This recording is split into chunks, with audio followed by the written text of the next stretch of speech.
everybody, and welcome back to our channel. My name's Nessa and this here is Sophie, the Cavapoo puppy. And as you can tell, Sophie still has her cone on. She's currently recovering from her spay surgery. What I wanted to share with everybody today is the top 3 things that surprised me most about Sophie's surgery. As a first-time dog owner, everything is quite new and surprising for me, and probably for Sophie as well. Now, there were 3 things that surprised me the most about Sophie's surgery. The first thing that surprised me the most about Sophie's surgery was her incision site, or the scar site. Now, the vet actually ended up using absorbable stitches. I assumed that was just going to be regular stitches and she'd have to go back in to get them removed, so it makes it so much easier for both me and for Sophie that these will just go away on their own. There's no band-aid, everything's closed off very lightly, there's no blood, there's no discharge, which you do have to look out for if you have a puppy that has gotten spayed. Please look out for that, that's important because that's not good if that's happening. There's none of that, and overall it's a really clean cut site, and she doesn't seem that bothered by it, which I find is weird, you know, because whenever we get hurt or anything like that, especially in an area like on her tummy, I thought it would be more debilitating and that she would be a little bit more affected by it, but she seems really fine. Like, she doesn't whimper or cry when walking or doing anything like that, and I was very surprised by that. This thing that actually surprised me the most, it's actually a really good thing because it means that she's able to return to her normal puppy life. I mean, we can't do our normal play and other things, but that's okay. She's not crying, she's not in pain. Awesome, I'm so for it. Now, the second thing that surprised me the most when it came to Sophie's surgery was the fact that she's not able to sleep at nighttime. So usually Sophie, in her crate, she has a little pillow. I love having the pillow because I can just switch out the sham, wash it, and put it back in, and I know it's nice and clean for her. And she's had no problem sleeping on this pillow. I mean, we obviously had our crate training issues like most puppies do. And then all of a sudden, the first night when we brought her home from her surgery, she wouldn't sleep. She was crying and whining and everything like that, and her crate originally had an extender in it. I took that out so that I could fit her pillow and she could fit a little bit better in there, because I know with the cone, it's not easy having to maneuver around in a tiny little box with a cone on. I do not blame her for being frustrated whatsoever. But I just was so surprised that she would not stop crying. So what I actually did is, she usually sleeps downstairs in the hallway, but I brought her up to my room to see if maybe having me nearby would help. It did nothing. She cried the whole night long. I brought my pillows and my blanket down onto the floor with her. Nothing. It did not work. So I was frustrated. She was frustrated. It was a very sleepless night for both of us.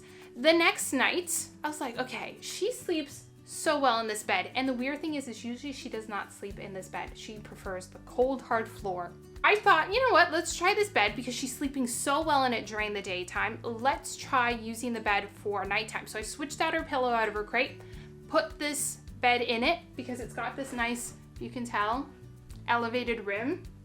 She's even got her little head on it right now. Like, let's see if this bed does the trick. Put it in during the daytime, just before night. Worked like a dream. She had her head down on it. She could fit perfectly, no problems. But then what still happened was she still didn't sleep that night. She started crying and crying, and I'm like, okay, what is going on with this puppy? Because during the daytime, there's no crying in her crate. There's no crying in the bed. She just wanted company, and I don't blame her, because when I'm feeling sick, and when I'm sure a lot of people are feeling sick, you want to be with your loved ones or the person who's taking care of you. Who wouldn't want that?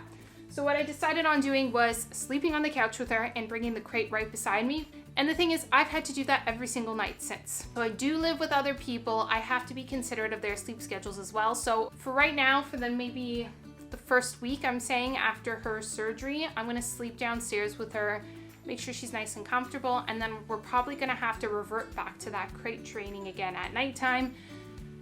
And I really don't want to, but it's all for the benefit of Sophie, and we'll make it work. We will pull through it. And finally, the third thing that surprised me the most about Sophie's surgery was her mobility and mood after her surgery. Now, I was expecting, kind of like how we are after we have any procedure done, I was expecting her to be a little slow, I was expecting her to be tired and a little unhappy, and I mean, other than the very first day, which she was a lethargic for, she was perfectly fine the next day. We went for a walk around the block, no problems. Okay, putting on the leash, okay, you know, sniffing all around. It was like nothing had even happened. And I mean, other than her getting a little frustrated, oh, she has to change positions. Are you okay, Sophie? In terms of being able to lick herself and everything like that, she's had no problems. She's a very happy puppy. I have no complaints. She's a happy puppy. I mean, I do miss my sleep just a little bit, but it's to be expected as a puppy owner that your sleep sometimes gets compromised. It happens. I'm just really hoping that she heals up quickly. The vet does say it's between 10 to 14 days that it takes for them to heal. She does have to wear her cone for 14 days as well. And I mean, other than looking like a little sad puppy when she can't scratch and try to pull it off, she looks really cute. I mean, who doesn't want to see a cute puppy like that with a little cone on? I do. But I also might be just a little bit biased, just a little bit. So these were my 3 things that surprised me the most about Sophie's surgery, and I am so glad that I had it done.